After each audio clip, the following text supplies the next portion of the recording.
أعوذ بالله من الشيطان الرجيم ولقد أضل منكم جبلا كثيرا أفلم تكونوا تعقلون هذه جهنم التي كنتم توعدون اصلوها اليوم بما كنتم تكفرون اليوم نختم على أفواههم وتكلمنا أيديهم وتشهد أرجلهم بما كانوا يكسبون ولو نشاء لطمسنا على أعينهم فاستبقوا الصراط فأنى يبصرون ولو نشاء لمسخناهم على مكانتهم فما استطاعوا مضيا ولا يرجعون ومن نعمره ننكسه في الخلق أفلا يعقلون رب اشرح لي صدري ويسر لي أمري واحلل عقدة من لساني يفقه قولي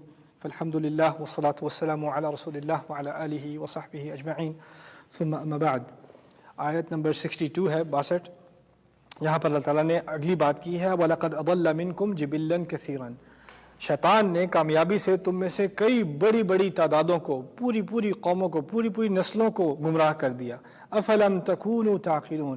ایسا کیوں نہیں ہوا کہ کبھی تم نے ایک مرتبہ بھی سوچنے کی نہیں کی؟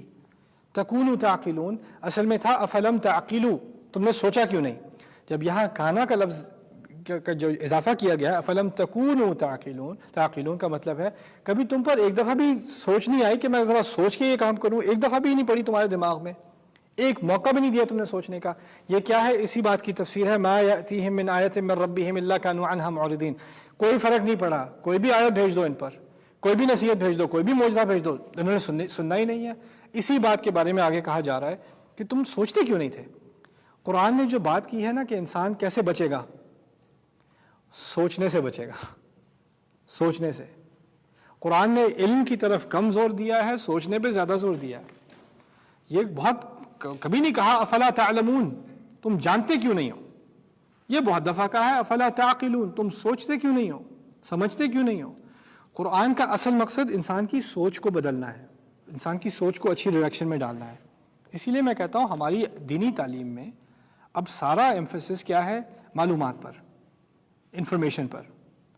اصل دین کی تعلیم کیا ہے؟ انسان کی سوچ بدل جائے.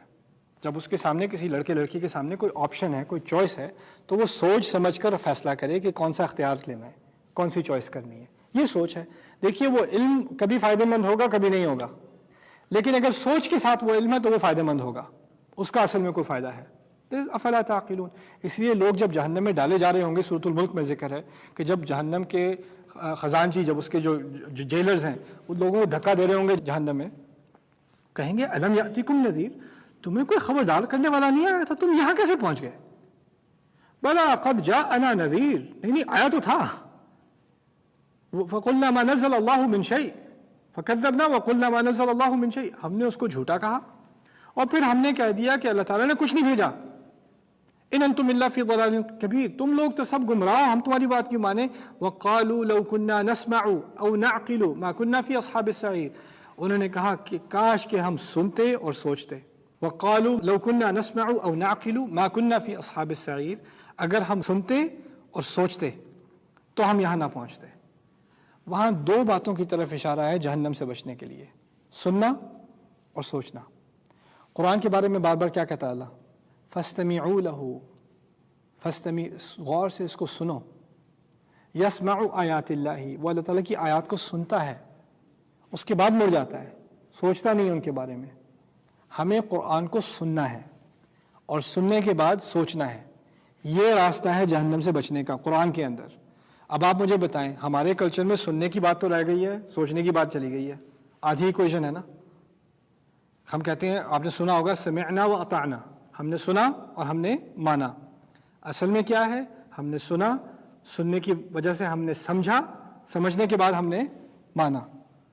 ہم سمعنا و اطعنا تو کہتے ہیں کیونکہ ہم نے صحیح طرح سے سنا نہیں. اسے عربی میں کہاوت ہے اساء سمعا فاساء اجابتا، برا سنا تو برا جواب دیا. جب صحیح سے سنو گے نہیں تو صحیح سے جواب نہیں دے سکو گے. یہی مسئلہ ہے اب ہمارا. قرآن کی اصل روح کو سننا، قرآن کی اصل بات کو سننا. عربی زبان کو دوبارہ ریوائیو کرنا اگر ہمیں نہیں آتی تو ہمیں کم از کم اس بات کا اہتمام کرنا چاہیے کہ ہماری اگلی نسل میں عربی ایسی آتی ہو جیسے انہیں اردو اور انگلش آتی ہے. اس میں کوئی مشکل نہیں ہے. اللہ تعالیٰ نے یہ زبان اور یہ قرآن طبیعی طور پہ آسان بنایا ہے. مسلمان امت کی اکثریت غیر عرب کی ہے. مسلمان علماء کی تاریخ اکثریت غیر عرب کی ہے. بخاری عرب نہیں ہے، مسلم عرب نہیں ہے، زمخشری کی تفسیر، رازی کی تفسیر یہ عرب لوگ نہیں ہیں، یہ سب غیر عرب ہیں. ان سب نے عربی سیکھی ہے، یہ عرب ممالک میں سے نہیں ہے. پتہ ہے آپ کو عربی گرامر جو پوری گرامر کوڈیفائی ہوئی ہے عربی کی، سیبویہ کا نام آتا ہے اور بہت بڑے لغوی تھے، نحوی تھے، ان کے نام آتے ہیں، ان کی اکثریت عربی نہیں ہے. یہ سب غیر عجم کا کام ہے. وَآخَرِينَ مِنْهُمْ لَمَّا يَلْحَقُوا بِهِمْ وَهُوَ الْعَزِيزُ الْحَكِيمُ.